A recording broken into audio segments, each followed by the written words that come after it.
Hello, everybody. Welcome, and thank you so much for joining. We're going to give it just 20 seconds to get everybody that wants to join, and then we'll go ahead and jump right in.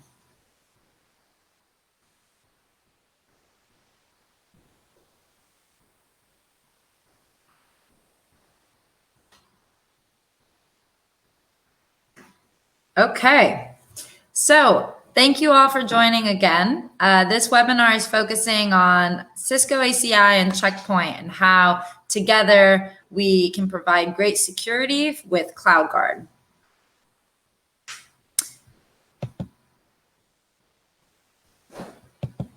So a few logistics before we get going. At any point throughout this webinar, please use the Q&A panel to ask any questions that you may have. And we do like your questions. We want to know that you are interacting, and so please don't be shy. We'll have 3 polls throughout the session. We look forward to your participation, and you have to just click a button. It's very simple. And finally, at the end, there's going to be some attachments that may be interesting. You can either download or click on them, and I'll go over those at the very end. So a quick agenda. We'll start with introductions, and then we'll move into Cisco ACI building blocks and technical concepts. So understanding some terminology, some basic kind of building blocks to build off of for the rest of the webinar. And then we go into high availability scenarios, so how you can kind of fail over and deal with that. And then it'll talk about Cisco ACI and Checkpoint integration and design principles.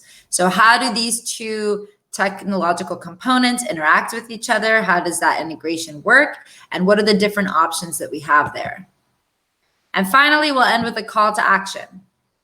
So, and some Q&A, obviously, because everyone's going to be asking questions, right? So, some introductions. My name is Levine. I'm a technical marketing engineer for cloud security, and I'm very, very happy to introduce my co-presenter, Elier Cruz. He's a very talented enterprise security architect. Hello, hello. Hello, hello. All right, so a little bit about Checkpoint, right? Getting some background here. We've been a global leader in cybersecurity for over 28 years now. We have over 100,000 customers all across the world and a very intensive partner network. We've been traded publicly since 1996, and we have quite a lot of employees all around the world. We have a suite of products called Infinity. Basically, we believe that each component of your cybersecurity should be interacting with each other, should be sharing information, and should be easily managed in one place. Nowadays, almost everything that with an internet connection is a vector of attack. And so you need technology for all of these different components. And it's much better and much easier for you if they all interact and kind of combine into one platform. Now, a few little comments about kind of the recognition. I can talk about how great we are, but I think it is much better to have, third-party sources kind of say that for us. So we've been recognized by Gartner 21 times as a security leader in the Magic Quadrant. And we've been the customer's choice for the unified threat management. When it comes to NSS Labs, we got the highest cyber prevention score. We have some awards in endpoint and in mobile, and quite a few for cloud as well. So again, I can say all I want, but I think that third-party sources speak a little bit louder than anything that I can say. Now, let's talk about CloudGuard, network security. What does that mean, and what are you getting with that? So CloudGuard network security is for public, private, and hybrid clouds. It's the same award-winning threat prevention technology and is managed in the exact same way, but it applies to any type of cloud environment. So as you can see here, these are all the cloud providers that we support currently, and this list is just growing and growing. We have the same exact support for them as we do for all the on-premise kind of networks and customers that we currently have. And having that combination of private and public cloud security with, hybrid clouds, the really big pro of this is the fact that you can manage it in the exact same way, in the exact same portal. All the logs are going to the same place. And having that kind of unified visibility means that you're a lot less likely to let something slip through the cracks. When I say automated security blueprint, what I mean is that we have a lot of different deployment scenarios. In public clouds, we have support for scaling, for resources, and for every kind of cloud provider that we support. We also provide architecture blueprints and recommended design principles that we think will increase the efficiency of our security solutions. And that ties into the next part, which is agility and elasticity that goes along your cloud journey. A lot of the reason why people move to the cloud, right, is to save money on resources, only spending or using resources when they actually need it.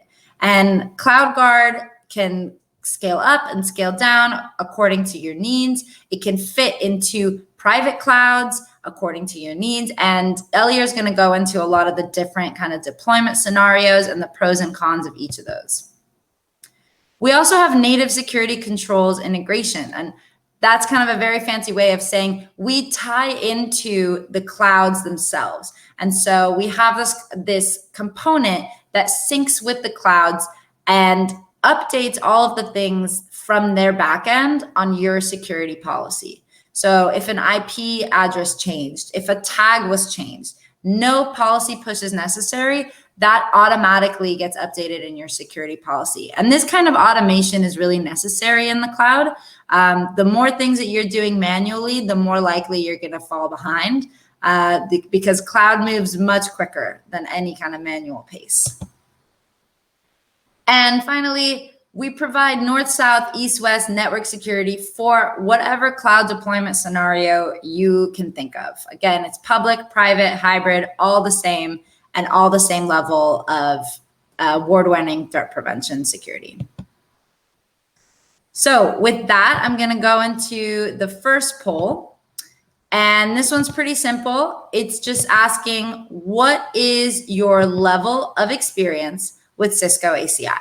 So I'll leave this poll open for about a minute, maybe a minute and a half.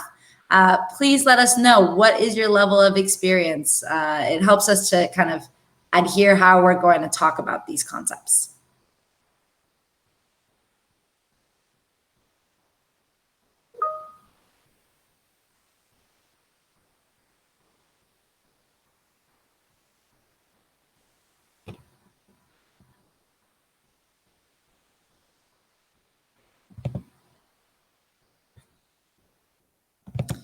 So the options here are, I have no experience at all. I have some experience. I know the basics.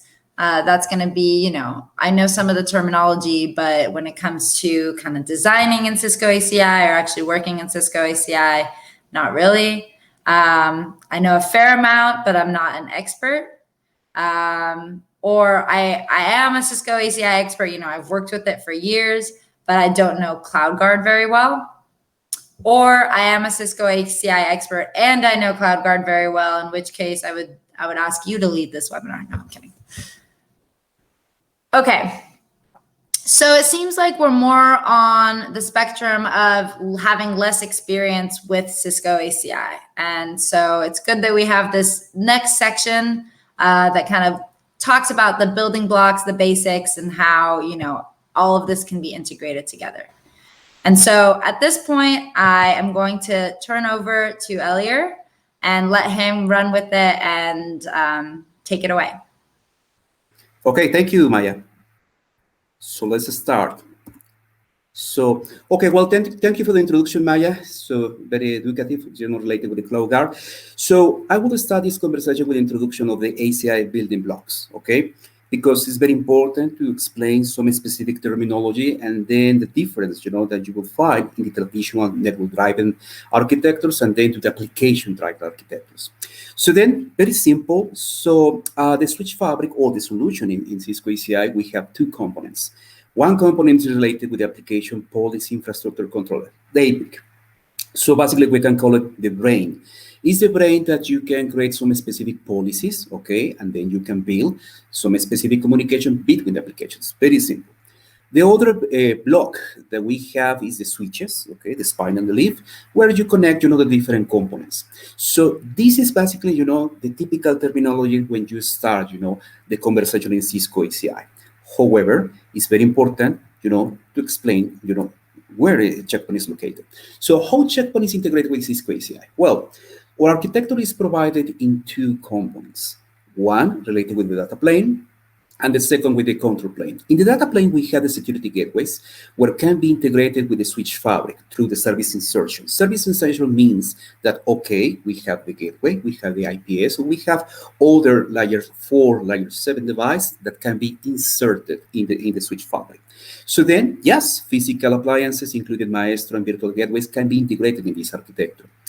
The service insertion allows the simplicity, to create a specific single template to design patterns for the perimeters in the data center. What happened in the old world of the network driving architecture? So, okay, so you need to define some specific routing components, maybe layer 3 definition, maybe layer 2 definition, and then complexity. So then what happened in the service insertion that we will explain in the coming slides, I will define in the architecture, how the service insertion provides this simplicity, okay? And then how can we integrate it, having these software-defined network concepts. Additionally, the traffic inspection follows the principle of the application-centric. What it means is the rule-based approach. It means that, okay, you can do the traffic inspection just only for the relevant flows, not everything. Because what happened in the traditional, network driven school, okay, I need to inspect all the traffic. However, in Cisco ACI, this is not the case. You can choose, yes, inspect all the traffic, moving, from the network driving to the application. But the reality in Cisco ACI is to provide, the specific, traffic flows and a specific traffic inspection. This is one of the specific elements, the key elements, in Cisco ACI. So the other component that we have is the control plane, the management. Yes, we have all the management blades available. And then the advantage that we can provide in the control plane is the integration, that we have the capability to ingest the APIC objects. What is the idea to ingest the objects? Okay, so we can ingest all the chains that we have in the data center and then dynamically can be propagated in the security gateways. So then, as Maya explained, in introduction, no need to deploy some specific, installation in the policies. Why? Because, has a definition, of the dynamic object, according with the change in the data center, according into the movements that we have into the bridge domains, adding, more elements or doing the change into the PGs. Yes, we have all these updates in the policy. So then what happened? The security policy is based on data center objects, is dynamic. This is important. The object memberships are learned from the APIC and push it to the relevant gateways, in the timer using, 30 seconds, can be fixed, can be, modified. So then no policy install is required. And also we can mix, different objects for the Amazon Web Services, Azure, vCenter, and SXT, and et cetera, et cetera. This is relevant and this is very important. Why? Because when I will explain the multi-site architecture, actually Cisco ACI can do, the orchestration, for Azure, into the public cloud, and also in Amazon. So then the concept for the service contract, embedded in the data center can be integrated in the public cloud. So then this is an advantage that we provide, okay? The ingestion for all the different objects from many different data centers and then integrated in the security policy. Another important component of the management is the new feature in the data center query objects in R81. Another important thing that we're working with R&D is provide the capability for the ESGs, the endpoint security groups. Yes, we support the endpoint, the EPGs, the endpoint group, but the idea here is to integrate the new capabilities in the Cisco ACI that is called the ESG. The ESG, basically, in Cisco ACI will provide more capability, to integrate different bridge domains in the same security group. Okay, so then what happened? It will provide a more easy way for all the organizations to do the translation between the network driven architecture into the application driver. Okay, so we're working, with R&D to provide these capabilities because this is very exciting, new functionality in Cisco ACI. So then let's start with the technical topics. Okay, so I will explain some specific, definitions because it's very important to have it when we define, all the different, architectures, the different designs, and the principles. So let's start. In the technical concepts, so with ACI, you can build a cloud-grade network. So what happened? So we have the single pod. The single pod basically is a single fabric network fault domain. Typically managed by one APIC cluster, okay? And the equivalence into the cloud is basically a zone. It's very simple, okay? Imagine that we have, for example, the fabric, in my data center, and then I have, for example, the VPC in Amazon or the VNet in Azure. It's the same principle, okay? So then we have this equivalent terminology, between the private data center and the public data center.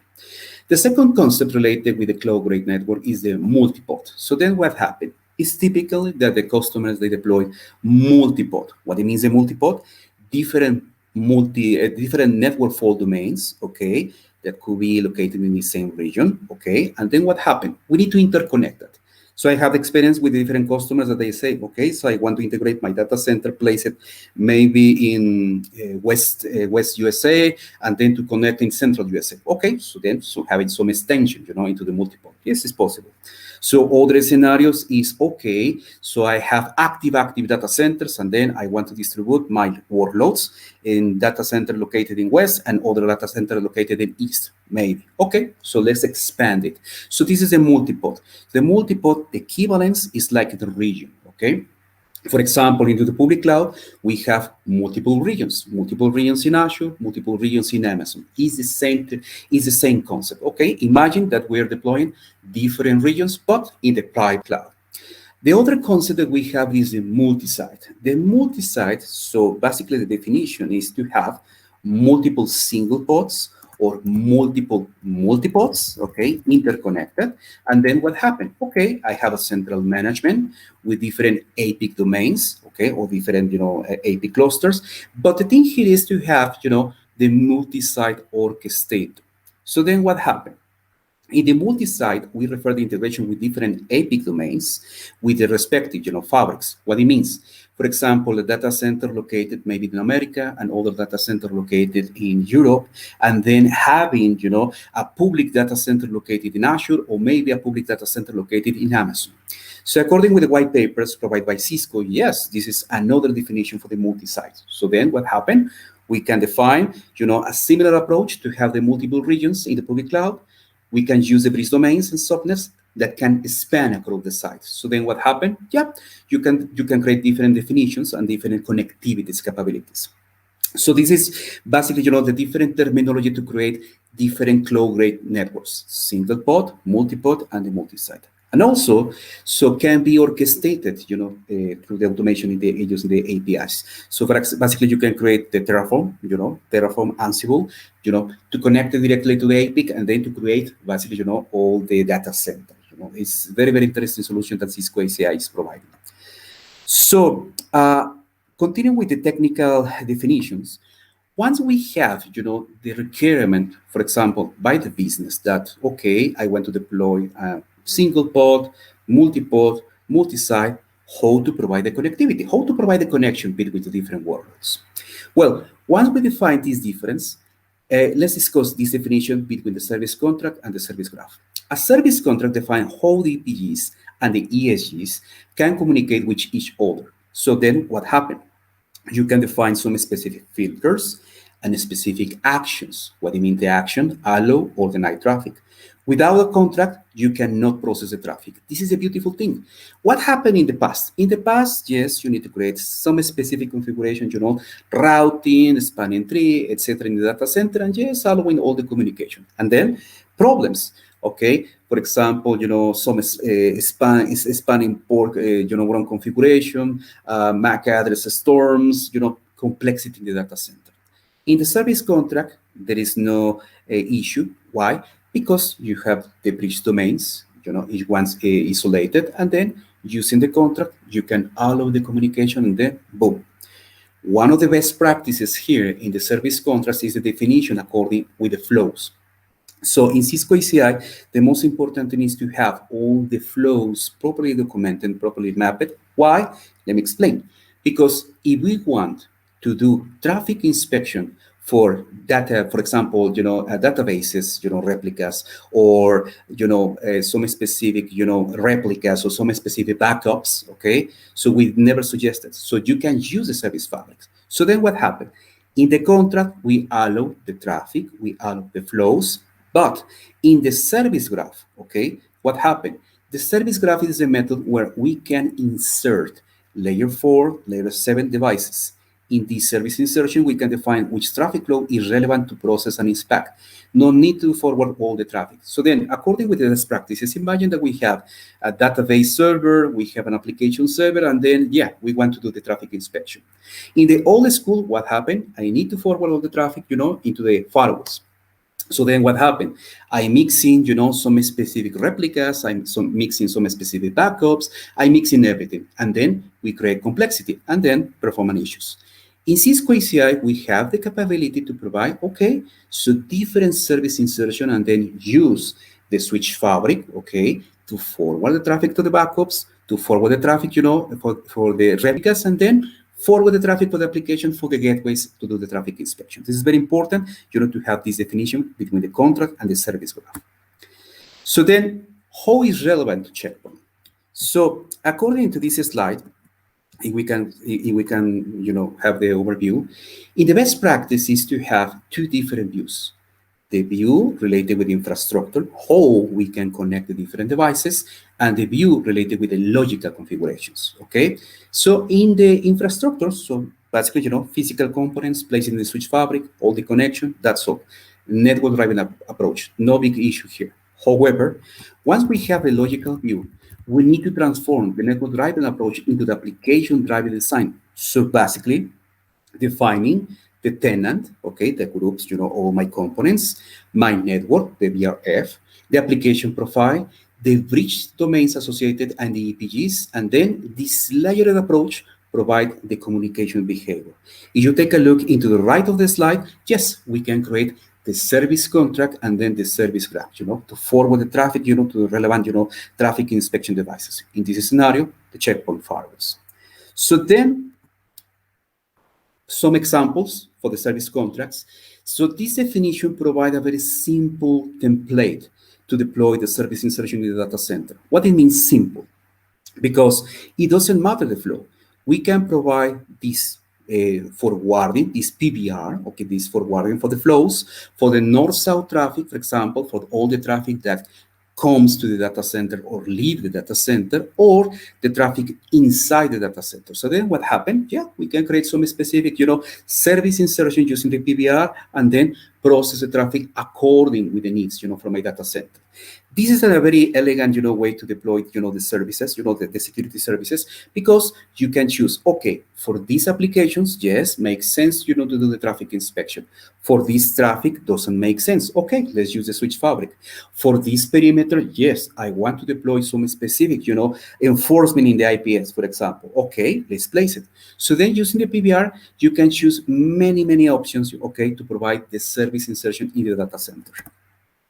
So then, I mentioned before, the service contract, service graph, and then the service graph, the definition or the right definition is how to provide this service insertion.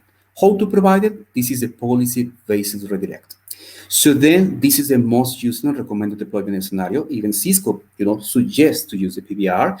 And then it's very simple because we can use to control the traffic inside the tenant between the APGs, both on the same, IP subnet or two different subnets. So then you can create some specific policies. For example, I want to create a micro-segmentation, but I want to provide traffic inspection in the same subnet.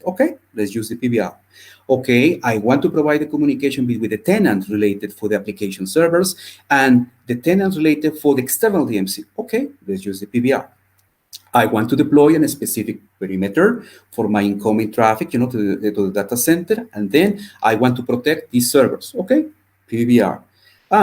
I have these database replicas for my restricted, data center tenant. Should I need to use the traffic inspection? No. Okay, don't use the PBR. Okay, so then into this template, we can provide, different ways, okay, to provide the service inspection, and then so to, the simplicity, to insert, the security services. So then we have the scenarios for the PBR, according with this slide. If you take a look, we have the yellow traffic and the green traffic. Yellow means no inspection using the switch fabric.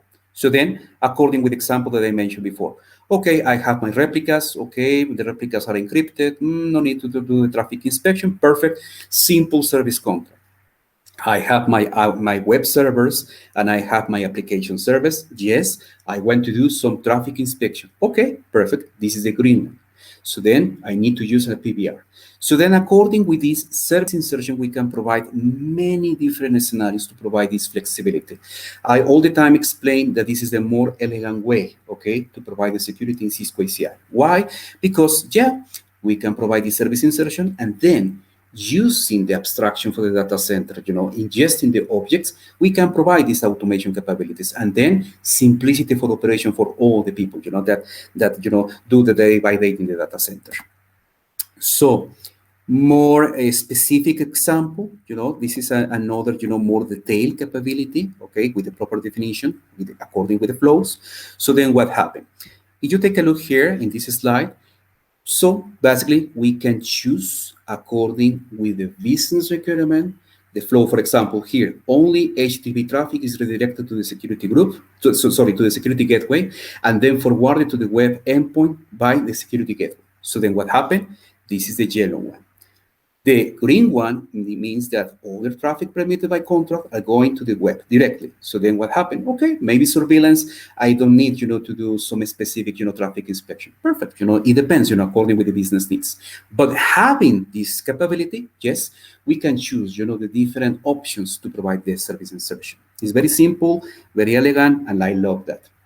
So more capabilities, provided by Cisco ACI to provide a more easy way and more advanced, integration in security services. So we have another concept called advanced policy-based redirect. So what happened here? We can define active and backup PBR, for the failovers. So then what happened? We can deploy, a cluster, checkpoint cluster, in the pod number 1, for example, or maybe in the same pod. So it doesn't matter. And then, yeah, I want to deploy another disaster recovery, gateway. Okay, in the case if my main data center, goes down. Okay, I want to provide this disaster recovery, to forward the traffic into the other DRP gateways. So then what happened? In Cisco ACI, we have a capability, with the IP service level agreement health check. So then what happened? Okay, it's doing the proving, okay, into the gateway. That we starting to forward, the traffic. And then what happened? We have the active path using the PBR. So then imagine that we have application server doing some specific transaction in other database server. Okay, perfect. We have the active path, and then checkpoint gateways doing the traffic inspection, okay, processing all the traffic. So then what happened? I have a failure, I have a problem, so then, oh my goodness, but I need to provide, the business resiliency. So I need to provide, the business continuity. Okay, so the backup PBR has the capability to forward the traffic into the DRP gateway. So then what happened? We provide this failover, okay, between the different clusters. Yes, stated failover, this is very important to clarify. Connection reset, but business continuity. We're working to prepare one specific use case for Maestro to avoid this, okay? But this is, in the process into the roadmap, not at this moment.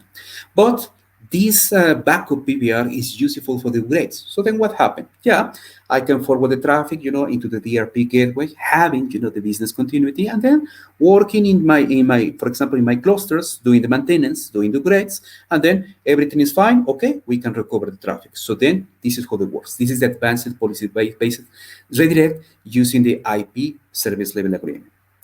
We have another way to do the integration with the local PBR. So what is the local PBR? The local PBR is the location of where policy-based redirect, okay? So then this is beautiful, and really, I love that. Why? Because if we have multiple pods distributed, in the business, so then what happened? We need to provide, for example, traffic inspection in the pod. So then if we have, for example, clusters, or then if we want to provide, some traffic inspection with different pods, what happened? The proximity is very important. So then the local PBR provide, okay, so basically this pod awareness support. So what it means? Instead to create, for example, hairpin, traffic between the pods, so then we can create a specific list with the pod IDs, and then, okay, creating specific redirections to the relevant gateways, for example, for the pod number 1, and then to the pod number 2. So then if the pod number 1, is located in California, for example, and the pod number 2 is located in Texas, no problem, because the gateways, the clusters located in California, process the traffic in California. Same case for the gateways, that process the traffic in Texas. So then this according with the proximity, location-aware policy-based redirect. So this is beautiful because for customers having, huge data centers, yes, we can choose these flows and then to provide very good, failover scenarios, for advanced, requirements for different customers. So this is a local PBR. So then we have another capabilities. So this is again capabilities, that we found in Cisco ACI and then that we're using with different customers. So then we have Symmetric PBR. Symmetric PBR, what it means? Symmetric PBR means the capability to create a specific pool of different gateways.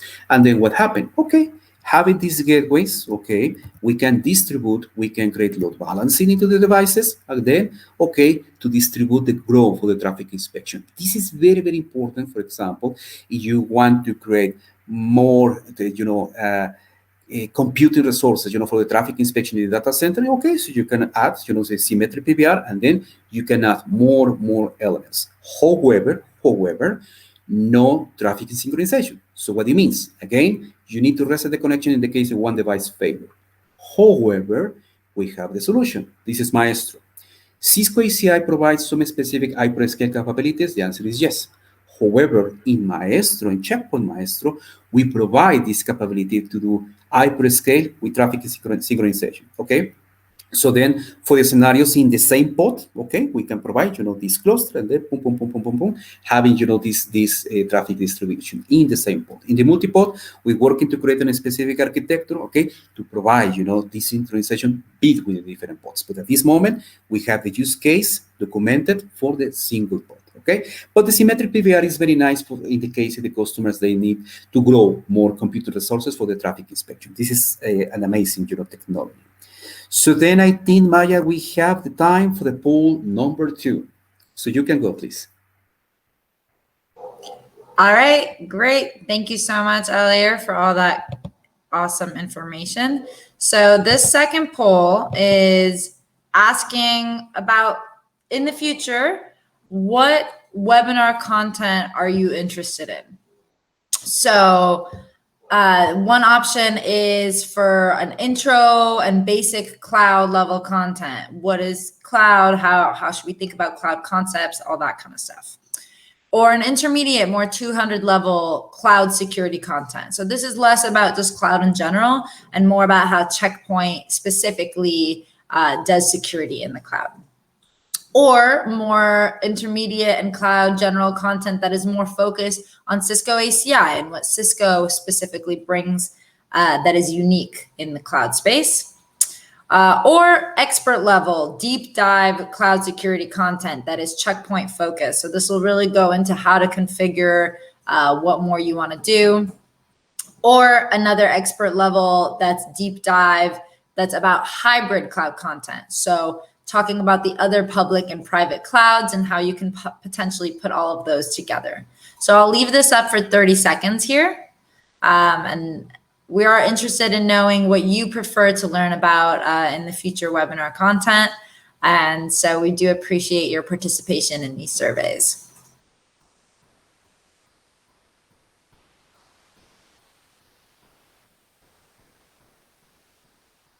All right, so it looks like more of an intermediate cloud security content that is focused on Checkpoint seems to be winning out.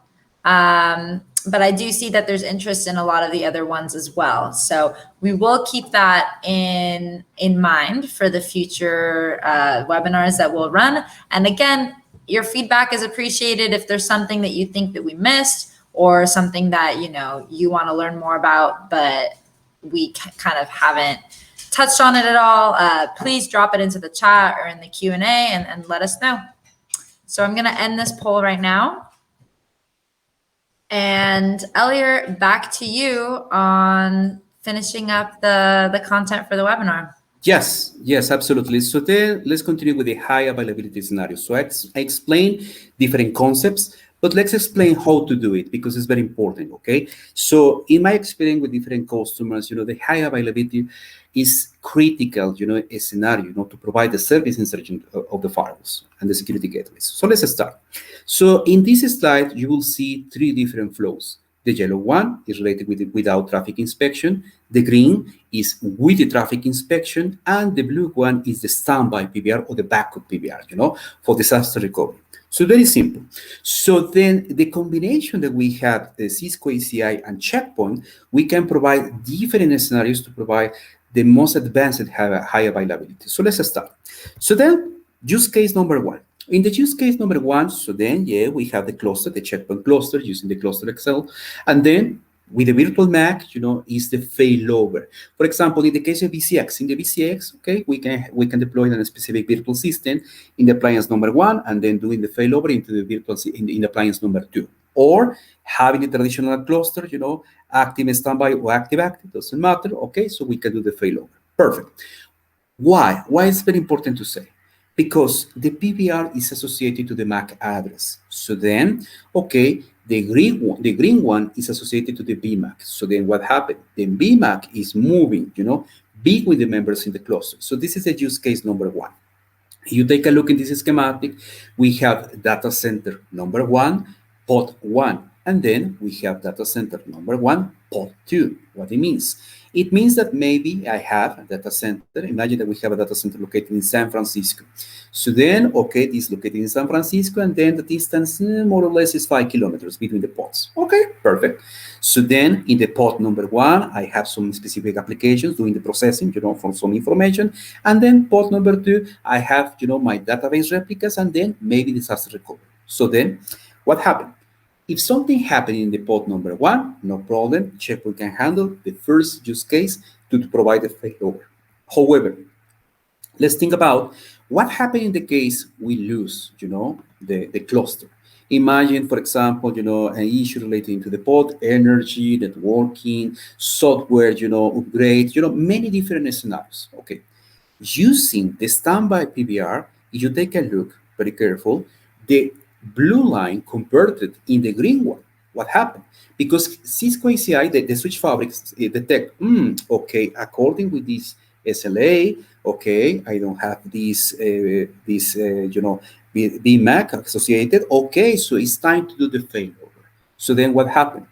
The traffic associated into the service in the service graph, okay, is forwarded in other cluster. You know, we call it disaster recovery. It could be a second, you know, the second cluster.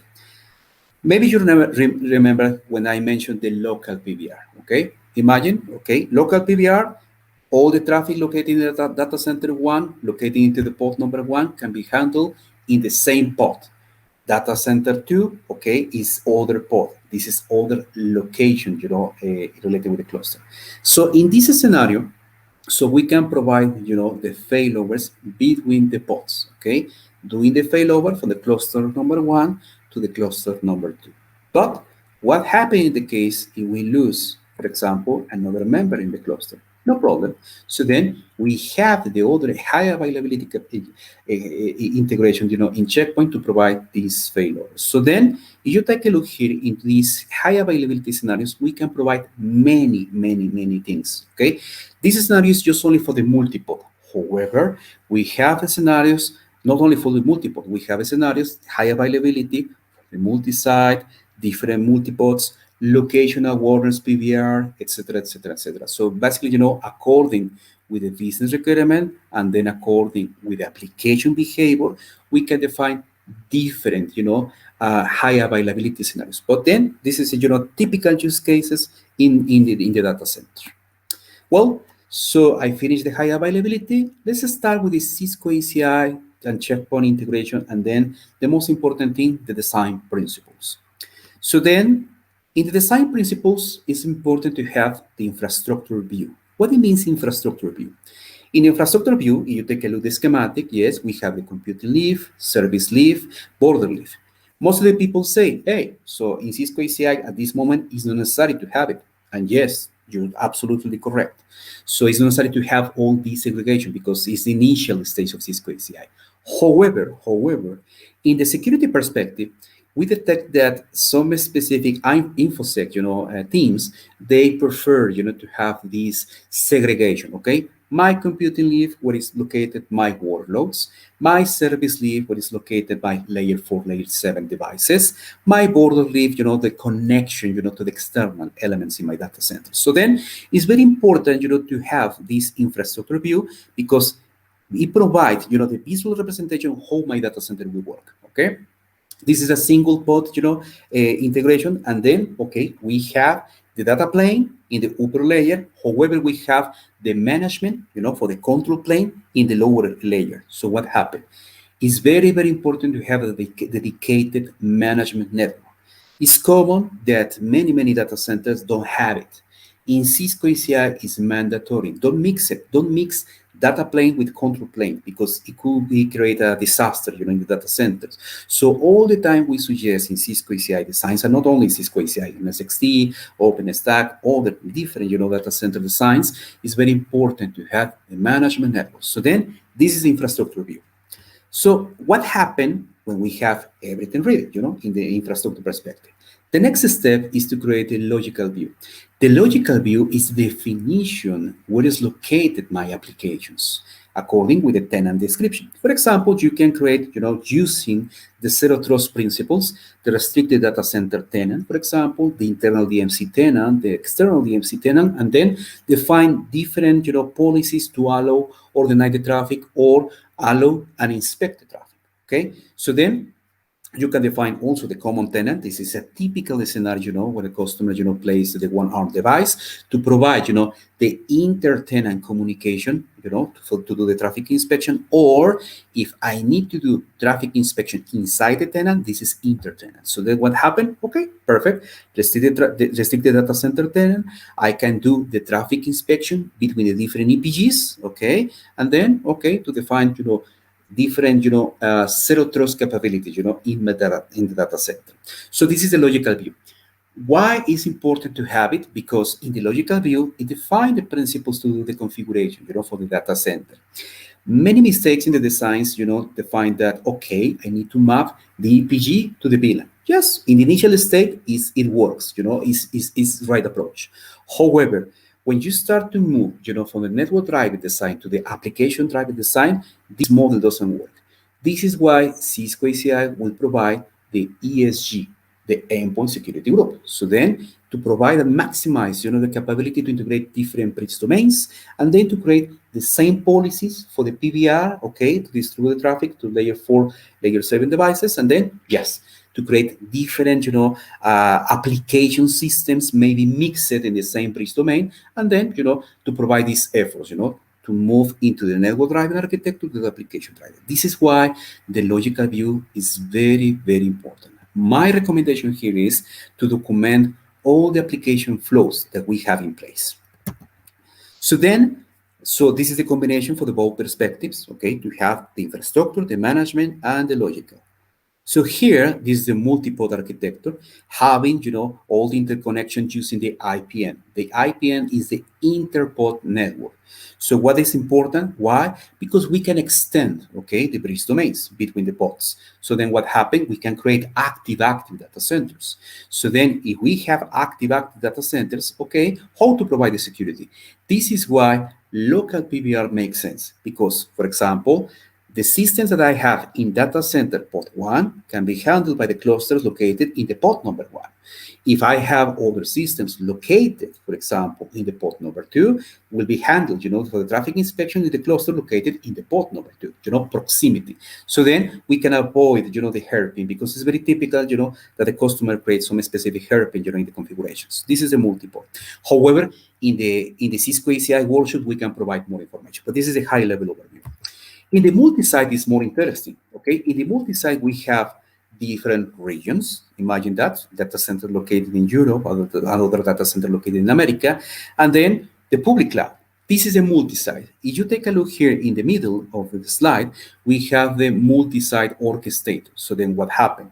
Each pod has their own, APIC domain, and then their own APIC clusters. So then the multi-site orchestrator do the management for the different, APIC clusters, and then you can create a specific policies to all of the communication between the site number 1 to the site number 2. For example, site number 1, data center located in America, site number 2, data center located in Europe, or data center located in Europe, and then do the communication, for example, into the Amazon Web Services.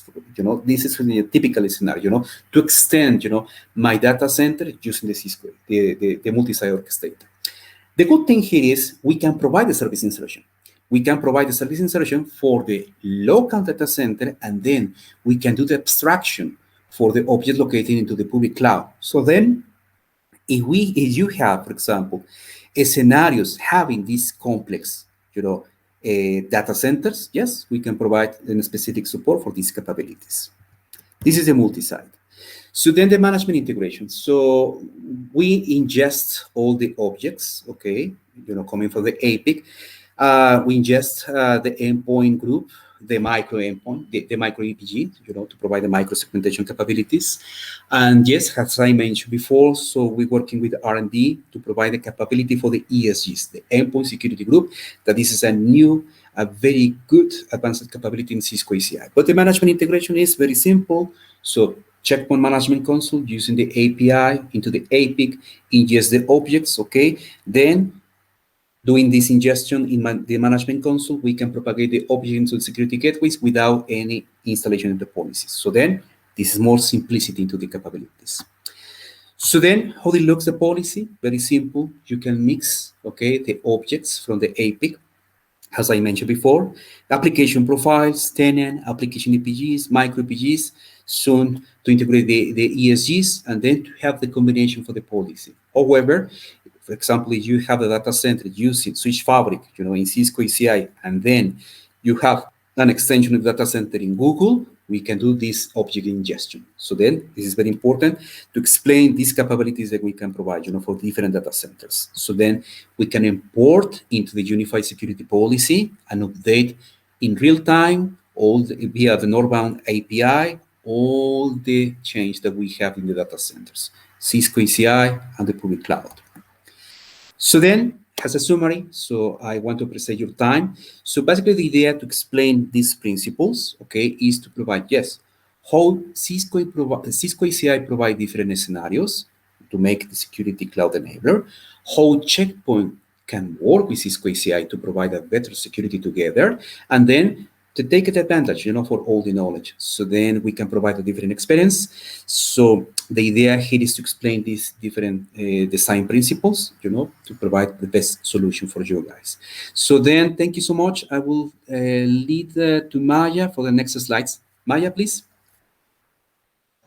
Thanks, Elier. Thank you for all that really awesome information. The next section, we're going to have one last poll on. Again, we appreciate your participation, and then we'll get into kind of the action items here, calls to action from this webinar. So the last poll question is, how can we follow up with you after this webinar?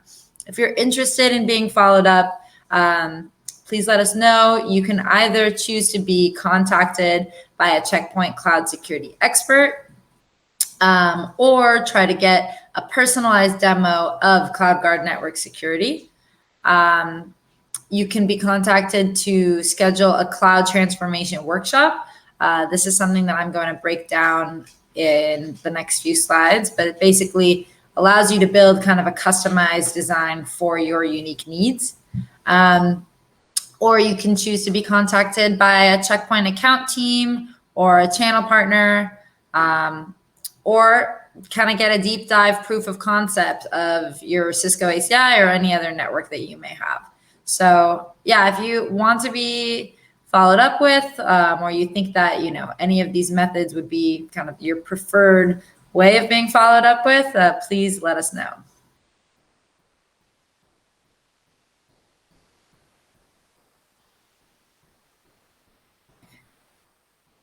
All right, well, it seems like most people want to be contacted by a Checkpoint cloud security expert. That makes sense. They're really great. So I will let them know, and hopefully we can kind of move forward and meet your needs and answer any questions that you may have.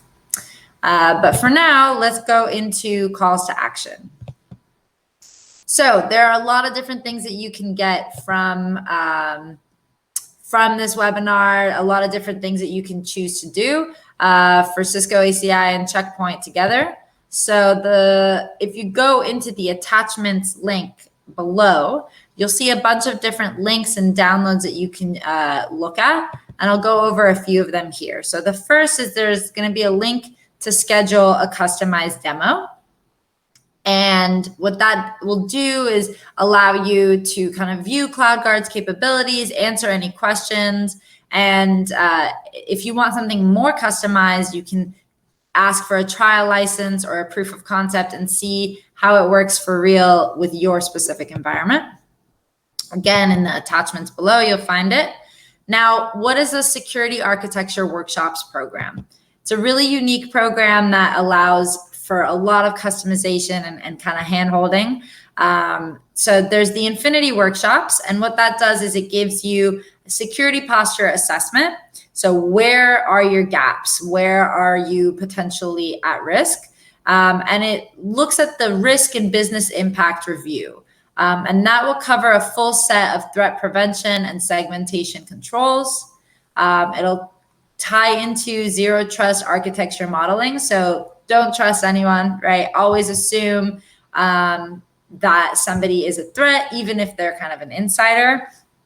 And it incorporates multi-day on-site sessions with really, really great architects. And this is a 3 to 4 week timeline. There's also a digital transformation workshop. And the primary focus of this one is how can you get these benefits of cloud while still maintaining security? And that will review existing system characteristics and try to understand your goals. What do you want out of your cloud security solution? And then we'll get personalized architecture blueprint recommendations. So in order to match your goals, what are the architectures that you need to deploy? And that'll have 1 day of on-site discussion and only has a 1 week timeline. So it's a little bit more condensed. So how this workshop process works is before you actually begin on the workshop, you're going to set an agenda. You're going to run a security assessment to find out where the gaps are and be introduced to all the key players. The actual workshop is an on-site kind of meeting, and we really want to understand what are your goals. So there'll be stakeholder interviews, a review of every technology that you have, as well as risk analysis and business process modeling. And so whiteboarding sessions, this is just to get an idea of what are we looking at, what are the general kind of consensus, the general direction that we want to move in. And then you'll get a design. So everything that was talked about in the workshop will be funneled into an architectural design of your kind of cloud environment.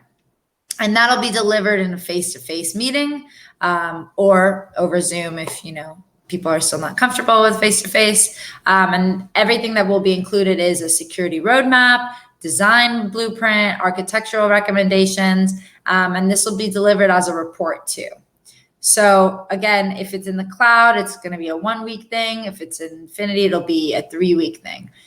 This is a really, really cool workshop, a really amazing opportunity to have somebody kind of go through everything that you have currently, assess the gaps, and kind of help you move it forward. Now, a little more simple approach if you want to start smaller, you can schedule a demo if you go to usercenter.checkpoint.com and click on free demo. You can also click on contact us if you want to be contacted by somebody. And if you click on this instant security assessment, this is going to, again, identify your gaps and where you have some shortcomings in your network, which is always good to know. And so now we're going to turn over into Q&A. I can see that there's some questions here. So Elier, this one's for you. The one-armed system is similar to Cisco's router on a stick? Yes, it's the same principle. Absolutely correct. Yes, it's the same principle. So it's just only to use your device with one single interface, and yeah, same principle. Yeah, absolutely correct. Okay, and then the next question is, in what situations should I use Cisco ACI security, and when should you use Checkpoint CloudGuard? Thank you for the question. Okay, so the situations depends the application. For example, as I mentioned before, if we have database replicas or backups, encrypted backups, you don't need, to forward the traffic into the Checkpoint CloudGuard, device. You can use the switch fabric and then having, specific access list, simple things, and then no overload, in the device. Other scenario means, okay, I need to protect my application. I need to provide visibility to the InfoSec team. Okay, yes, you can forward the traffic to the CloudGuard device and then to provide the security. Again, it will depend the behavior of the application. In my recommendation, for the performance in the data center, don't forward the backups, don't forward, the database replicas, okay, into the Checkpoint devices, because it doesn't make sense, because most of this traffic, is encrypted, but it will depend. But thank you for the question. Okay, next question, and this one is a really good one, I think, too, is if I'm using AWS as well as Cisco ACI, can I use the same policies consistently between these different networks? And what about on-premise gateways? Yes, thank you so much for the question. Okay, so regarding to have data center located in Amazon and then the data center located on premise in Cisco ACI, you can review the white papers published by Cisco. Using the multi-site orchestrator, you can do the management, for the data center on premise using the switch fabric, and also you can do the management for the VPCs located in Amazon. What is the good news? So Cisco ACI can do the same connectivity approach between, the service contract between the private cloud and the public cloud. This is an amazing capability, provided by Cisco. However, where Checkpoint makes sense, Checkpoint has a capability to do the data center, object ingestion, okay, coming from the APIC and coming from the Amazon. So then in the Checkpoint gateways, you can insert, for example, the Checkpoint gateway in the switch fabric, and you can deploy, the traditional CloudGuard EAS located in Amazon, and then distribute the policies. So then you can distribute the objects located in my data center on premise and use the objects in my public cloud. So this is a beautiful, combination, and then we can provide the protection. So then if you want to, more advanced, designs, we can offer the workshop, and then we can explain all these principles. But we recommend to read this white paper. It's published in Cisco ACI, to manage Amazon Web Services, and then to management Azure networks. Beautiful, beautiful designs. I'd also like to mention that what I think is one of the strong kind of points of Checkpoint's networks, CloudGuard network security, is that you could have AWS, Cisco ACI, and your on-premise gateways all in the same policy. Yes. Now, in practice, I see a lot of customers, have it in the same management portal, but maybe have different policies for different kind of cloud providers. But you don't even have to do that. There's something called data center objects, where you can basically write a generic rule saying if this fits into this kind of category or this kind of tag, regardless of what the source is, it could be AWS, Cisco, on-premise, then apply this rule. And so if you wanted to have this very generic kind of policy that fits every single one of your hybrid cloud needs, private cloud, public cloud, or on-premise, that is possible with CloudGuard. And I think that is definitely a unique point. But I do think that a lot of customers kind of have to test it out and play with what makes sense for them in terms of a policy. Absolutely correct. Yes, fully agree. Thank you for the question. Thank you, everybody, so much for joining. I think that's all the time that we have today. And again, if there's any questions at all, please feel free to reach out. Thank you for all your participation. Thank you so much to Elier for this amazing content that you've presented. And that's all, folks. Thank you, Maya. Bye-bye. Have a nice day. Bye. See you. Bye.